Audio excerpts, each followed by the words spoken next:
चलिए अब 27 नंबर आगे बढ़ते हैं। बोलता है कि if 3x equal to cosec theta and 3/x equal to cot theta, ठीक है, तो find the value of 3 into x square minus 1/x square का हमको वैल्यू दे रहा है। तो पहले जो है सो कि एक फॉर्मूला आपको याद होगा, ठीक है, कि cosec square theta minus cot square theta equal to 1, ठीक है, ये पढ़ाए थे cosec square theta minus cot square theta, ठीक है, वह इक्वल टू 1 अब याद नहीं रहेगा तो दिक्कत होगी, ठीक है, इसलिए फॉर्मूला को याद रखा कीजिए। cosec square theta minus cot square theta equal to यहाँ पे 1 है, ठीक है। अब जो है cosec थीटा और यहाँ cot थीटा, ये दोनों का वैल्यू आप इस फॉर्मूला में पुट कर दीजिए। cosec स्क्वायर थीटा है, ठीक है, तो cosec स्क्वायर थीटा है तो cosec थीटा का स्क्वायर है, ठीक है, यानी कि cosec थीटा का वैल्यू 3x है तो आप इसका स्क्वायर कर देंगे तो 3x स्क्वायर हो जाएगा, माइनस cot स्क्वायर थीटा है यानी 3/cot थीटा का वैल्यू दिया हुआ है 3/x, तो 3/x का स्क्वायर आप कर दीजिए और यहाँ पे आपका 1 हो गया, ठीक है। तो हमने जो है इसके अनुसार ये रख दिया, ठीक है। अब यहाँ पे देखिए क्या हो जाएगा, 3 का स्क्वायर कीजिएगा 9x square minus 9 divided by x square equal to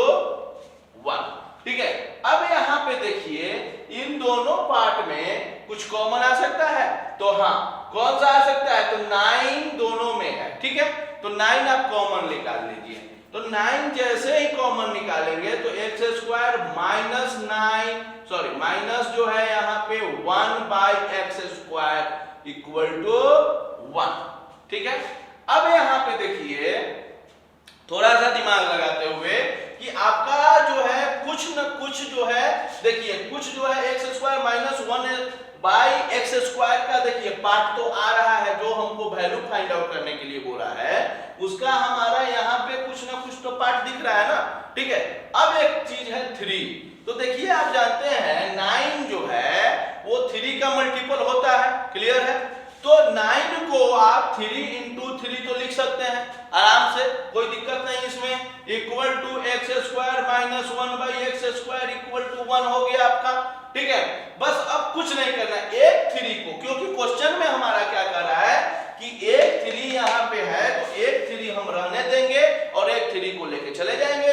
right side में, तो एक 3 को हम यहाँ कर रहे हैं, तो 3 into x square minus 1/x square equal to 1/3 आपका यही आंसर हुआ। बस देखिए कुछ क्वेश्चन में कुछ नहीं सोचना था, ज्यादा सोचना था कि हमारा x स्क्वायर है यहाँ पर 1/x स्क्वायर, यहाँ पे आप देख रहे थे कि यहाँ x दिख रहा है, यहाँ भी नीचे 1/x का रूप में दिख रहा है, तो अब cosec दिया हुआ है, तो इन दोनों के बीच में रिलेशन क्या है, ठीक है। तो एक फॉर्मूला नजर आता है cosec square theta minus cot square theta, और यहाँ x का स्क्वायर भी है, और यहाँ तो जब इसका इस दोनों का स्क्वायर करेंगे तो जनरल सी बात है इन दोनों का का भी स्क्वायर इसका भी स्क्वायर हो जाएगा, तो दोनों का स्क्वायर हो गया तो यहाँ पे कुछ कुछ दिखने लगा, ठीक है। अब वहां पर सीधा देखिए ये आपका फाइंड जो है तो कि यहाँ पर तो इस तरह से कुछ सोचना पड़ेगा, और 9 है हमारा जो कि 3 का हमारा मल्टीपल है, ठीक है, और 9 का फैक्टर जो है 3 into 3 होता है,